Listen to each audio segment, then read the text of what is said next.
যা করবেন স্বচ্ছভাবে করবেন, ওপেন ভাবে করবেন, কোনো হাইড অ্যান্ড সিকের কিচ্ছু নেই।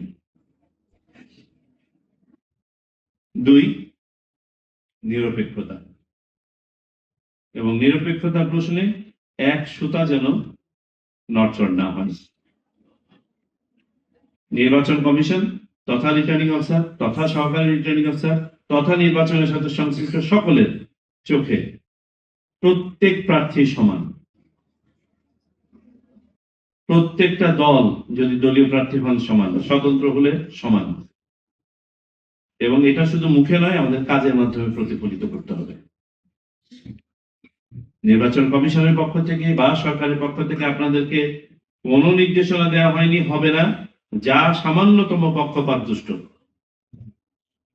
আমি শুধু একটি ওয়ার্নিং ওয়ার্ড এখানে বলে রাখতে চাই যে তদুপরি যদি কেউ ব্যক্তিগত ইচ্ছা অনিচ্ছা বা পছন্দ অপছন্দের উঠতে উঠতে না পারেন এবং পক্ষপাতিত্ব প্রদর্শন করেন, তার ব্যাপারে নির্বাচন কমিশন ভয়ানক কঠিন হবে। এটা যেন মাথায় থাকে আমাদের সবার।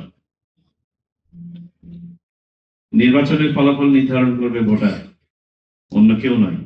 আমাদের দায়িত্ব হচ্ছে সকল ভোটার যাতে তিনি যে ধর্মের হোক, যে বর্ণের হোক, যে গোষ্ঠীর হোক, যে মতাদর্শী হোক, যে দলের হোক, নির্বিঘ্নে যেন ভোট কেন্দ্রে আসতে পারেন এবং তার ভোটটা কাজ করতে পারেন।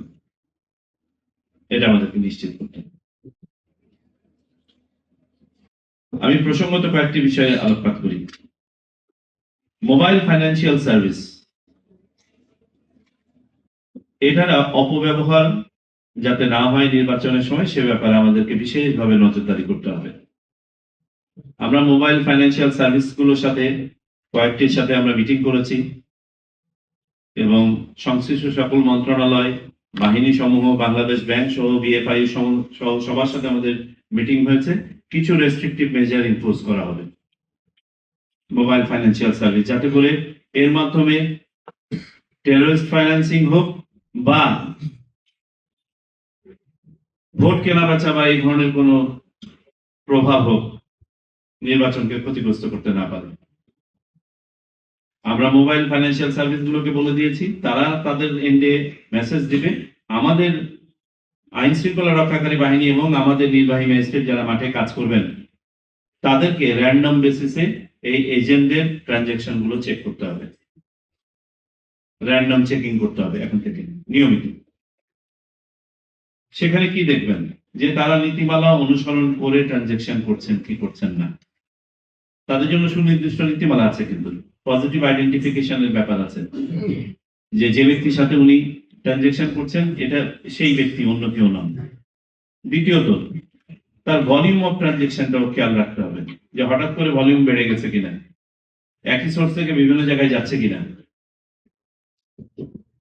কোন সিম বা কোনো অ্যাকাউন্ট দীর্ঘদিন ইনঅ্যাক্টিভ ছিল, হঠাৎ করে অ্যাক্টিভ হয়ে গেছে কিনা, ইত্যাদি ইত্যাদি। এবং আপনারা একটু ইন্টারেক্ট করলেই বুঝতে পারবেন, নিজেদের মাঝে আলোচনা করে নেবেন আর কি কিভাবে এগুলো মিসইউজ হতে পারে। মোদ্দা কথা হচ্ছে মোবাইল ফাইন্যান্সিয়াল সার্ভিস যাতে কোনোভাবেই মিসইউজ না হয়, সেদিকে আমাদেরকে খেয়াল রাখতে হবে।